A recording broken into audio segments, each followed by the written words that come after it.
E para falar das mudanças nos ministérios e os desdobramentos de mais uma crise política, eu recebo o cientista social Rodrigo Prando. Rodrigo, muito obrigado pela sua participação aqui com a gente. Te agradeço, Pedro. Vamos ser claros para começar nessa entrevista. Essa mudança no Ministério da Justiça, a retirada de Osmar Serralho, isso daí foi uma manobra do governo para tentar influenciar a Lava Jato via Polícia Federal? Se não foi, é o que a população e as pessoas têm sentido. Até porque foi uma ação, no mínimo, desastrada de um governo que se encontra ainda enfraquecido. Quarta-feira, portanto, amanhã, nós teremos 2 semanas desde a divulgação do áudio. E eu dizia, um governo que parecia que ia a óbito, depois foi para a UTI, respirava por aparelhos e ainda está na UTI em observação. Então, qualquer mudança que seja de tamanha monta e que vá, no limite, entrar no campo, na órbita de quem está observando a Lava Jato, toma uma dimensão muito grande. Sobretudo porque, ao que parece, num final de semana, e inclusive o ministro Serralho acabou sabendo por terceiros, talvez pela imprensa.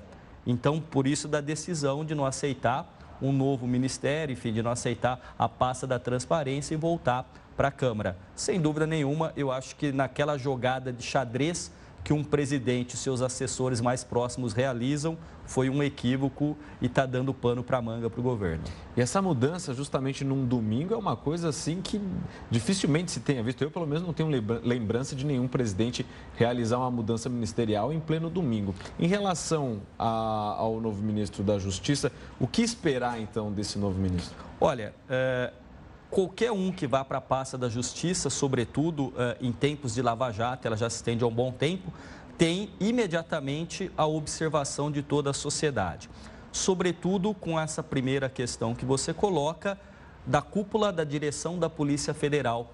Então já há reclamação da Polícia Federal do corte de custo, né, de 1/3, parece, do orçamento, o que atrapalharia, né, as investigações. Fora isso, uma eventual tentativa de tirar quem lidera a Polícia Federal. É muito ruim, não é? E o ministro fica em evidência. E uma coisa que chama atenção e que me parece aí, talvez muito próximo da cultura política brasileira, é que um ministro de Estado não deve ser advogado de um presidente da República. Ele deve pensar em questões de Estado. Então, muitas vezes havia críticas ao Zé Eduardo Cardoso no momento do impeachment, em que pareceu o advogado pessoal da presidente Dilma, e agora, no caso, me parece que as declarações do novo ministro também vão na mesma direção, né? E, no fundo, pensar que ali é um papel republicano e de Estado. Então, confundir um pouquinho questões pessoais e de Estado. Eu acho sempre delicado.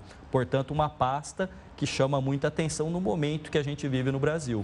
Osmar Serralho, que era o ministro da Justiça anterior, depois que foi flagrado naquela conversa suspeita com um representante no estado de origem dele, que foi pego dentro da Operação Carne Fraca, ele sumiu muito. Ele acabou não aparecendo mais, ficando mais escondido, vamos dizer assim, dentro da atuação do Ministério da Justiça. E essa troca e depois essa mudança que ele acabou recusando para o Ministério da Transparência, isso prova que ele estava desprestigiado dentro do governo? Penso que sim, desprestigiado, e aí o governo também, né, aquele fogo amigo já vem porque algumas questões que ocorreram, como terras indígenas ou outras questões também do assassinato agora também no Pará, parece que acaba dando elementos de enfraquecimento de alguém que já não tinha grande expressão ministerial. No fundo, quando da saída da presidente Dilma Rousseff, a sociedade apostava que Temer montaria um ministério com nomes mais técnicos de alguns notáveis. E como Temer tinha uma cultura parlamentar, portanto foi presidente da Câmara dos Deputados, sabendo que necessitaria de sustentação política, acabou franqueando o ministério a políticos não necessariamente competentes para os cargos que foram colocados. E aí o que acontece? Tem um trechinho lá atrás, né, de 500 anos do Maquiavel, que se reconhece a virtuosidade do príncipe pelos assessores que ele escolhe.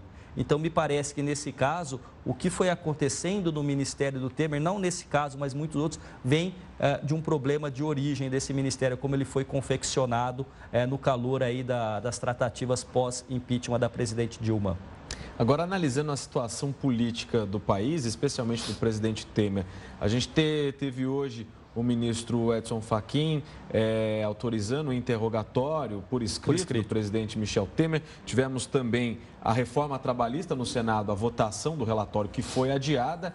E na semana que vem, daqui exatamente uma semana, na próxima terça-feira, teremos o julgamento da chapa Dilma Temer, que pode cassar os direitos políticos, inclusive o mandato do presidente. Sim. Apesar de tudo isso, a gente acompanhou aqui que ele estava tranquilo, falando que o Brasil caminha, que as reformas estão caminhando e que ele vai chegar ao fim do governo em 2018. Ele está fazendo isso para querer acalmar o mercado ou é difícil acreditar nisso? Não, Pedro, ele faz um papel, o discurso do político é uma coisa e a realidade política muitas vezes é outra, né? A gente se acostumou no Brasil a praticamente um descolamento entre o que se fala e a realidade que se vive. Se nós analisarmos o discurso do Temer, e agora eu ouvi aqui acompanhando, ele realmente foi sereno, foi calmo. Talvez pela primeira vez na história republicana, da nova república, a gente tem um presidente sem nenhuma pretensão de reeleição ou de voltar, porque assim, pela idade dele e a popularidade dele é muito baixa. Mas a despeito da idade e da popularidade do Temer ser muito baixa, como eu disse há pouco, da cultura parlamentar, ele acabou de destacar isso, eu estou dialogando. Então ele tem essa característica de dialogar. Penso que a crise, o epicentro da crise, que foi há 2 semanas, com a divulgação do áudio, enfraqueceu muito e deixou aquele governo à beira de um precipício. Ele conseguiu se sustentar, ele está se sustentando. Agora, qual a intenção dele? Sabendo que o capital político dele tem sido muito baixo, talvez ele queira colocar a sua presidência num capítulo como um presidente reformista. O grande problema, Pedro, é que as reformas, neste momento em que se tem um governo em que o chefe do executivo está enfraquecido, elas tomam um outro patamar. Então, aquilo que havia sido negociado em termos de votação com deputados ou senadores, ela, na verdade, toma uma nova precificação. Então, a negociação com o governo enfraquecido muda, tanto que nós vimos há pouco que alguns temas já estão barrados e vão ser para a semana que vem. Então, no fundo, parece que desde 2014, com a eleição da chapa Dilma Temer, este país está em compasso de espera. O Brasil de 2014 parece que respira e pensa vislumbrando 2018, porque é uma sucessão e conjugação de crises econômica, gerando 14,3 milhões de desempregados, o que para um pai de família, para uma mãe que chega em casa tentando um emprego de novo e não consegue, é terrível. Uma crise política, uma crise moral e ética e, sobretudo, também um problema sério, uma crise na ausência de lideranças. Qual um cenário pós-Temer? Não há definição. Tanto que estão trazendo, por exemplo, o nome de Fernando Henrique, com marca-passo e 85 anos de idade, enfim, que já deu a sua contribuição. Então, no fundo, mostra como nós no Brasil estamos carentes, diria até mesmo órfãos de lideranças intelectualmente capazes, eticamente comprometidas e com a sensibilidade de pensar um projeto para o Brasil. Tudo que nós falamos agora, amanhã cedo pode ter mudado, porque as coisas em Brasília não param e a gente vai recebendo aos poucos, né? Brasília é imprevisível. Imprevisível, mais do que o tempo em qualquer região do Brasil. Tá certo, Rodrigo. Muito obrigado pela sua participação aqui com a gente. Obrigado, Pedro.